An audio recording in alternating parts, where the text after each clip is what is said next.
Bismillahirrahmanirrahim. Tentang fadilah salat dari Sayyidina Abdullah bin Amr arhuma, dari baginda Nabi sallallahu alaihi wasallam, sesungguhnya suatu hari beliau membicarakan masalah sholat. Lalu beliau bersabda, barang siapa menjaga sholat, sholatnya akan menjadi cahaya, pembela dan penyelamat baginya pada hari kiamat. Barang siapa tidak menjaga sholatnya, niscaya tidak ada cahaya, pembela dan penyelamat baginya pada hari kiamat. Dan pada hari kiamat ia akan dikumpulkan bersama Fir'aun, Aman dan Ubay bin Khalaf. Hadis riwayat Ahmad, Ibnu Ibn dan Tabrani. Dari Sayyidina Abdullah bin Amr anhuma, dari baginda Nabi sallallahu alaihi wasallam, sesungguhnya suatu hari beliau membicarakan masalah sholat. Lalu beliau bersabda, barang siapa menjaga sholat, sholatnya akan menjadi cahaya, pembela dan penyelamat baginya pada hari kiamat. Barang siapa tidak menjaga sholatnya, niscaya tidak ada cahaya, pembela dan penyelamat baginya pada hari kiamat. Dan pada hari kiamat ia akan dikumpulkan bersama Fir'aun, Aman dan Ubay bin Khalaf. Hadis riwayat Ahmad, Ibnu Ibn dan Tabrani. Semua orang pasti mengenal siapakah Fir'aun dan bagaimana tingkat kekufurannya sehingga ia mengakui dirinya sebagai Tuhan.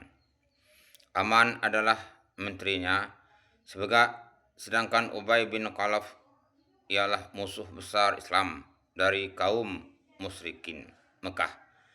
Sebelum baginda Nabi SAW hijrah, Ubay bin Khalaf pernah berkata kepada beliau, aku telah memelihara seekor kuda dan memberinya makanan yang banyak, dan dengan menunggang kuda itu aku akan membunuhmu, ai Muhammad, na'udzubillah min zalik.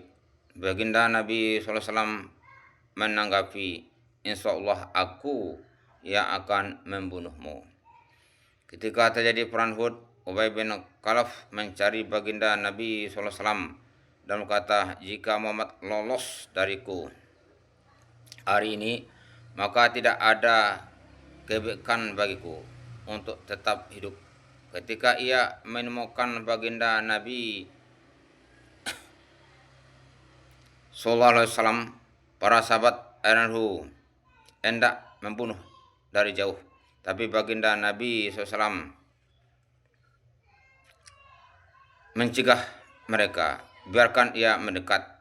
Ketika Ubay bin Khalaf sudah mendekat, baginda Nabi SAW menarik sebilah tombak dari salah seorang sahabat, lalu beliau melemparkannya ke arah Ubay dan berhasil menggores lehernya.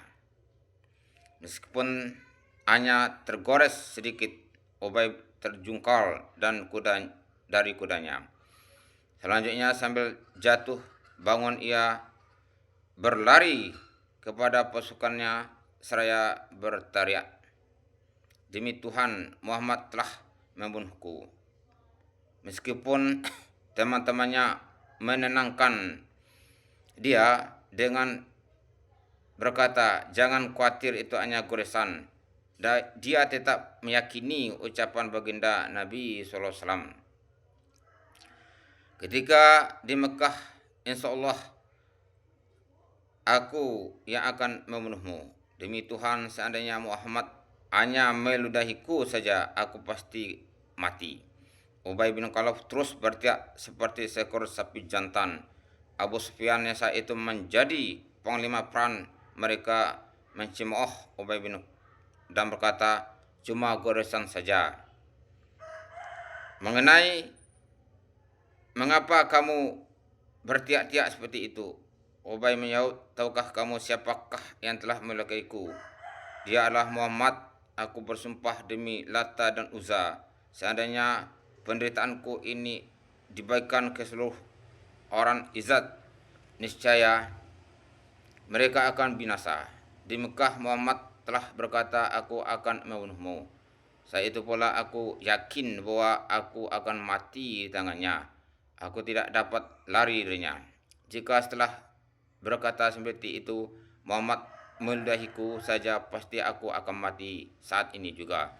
Dalam perjalanan pulang, sehari sebelum tiba di Mekah, Ubay bin Khalaf pun tewas.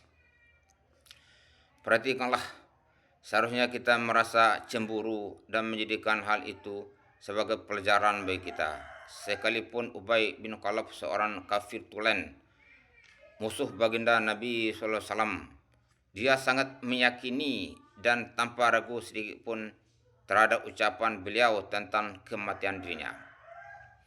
Sementara kita yang mempercayai kenabian beliau, meyakini setiap ucapannya, mempercayai kepastian petunjuk-petunjuknya, mengaku sangat mencintainya dan membanggakan diri sebagai umatnya. Berapa banyak sabda-sabda baginda Nabi SAW yang kita amalkan? Sejauh manakah kita takut terhadap ancaman azab yang disampaikan oleh baginda Nabi SAW kepada kita? Setiap orang muslim seharusnya bercermin untuk mengkoreksi dirinya masing-masing sebelum ia membicarakan urusan orang lain. Alhamdulillah, apa yang baca dan yang terkan mudah-mudahan diridhoi oleh Allah Taala dan kuat untuk menyampaikan budaya lain. Amin.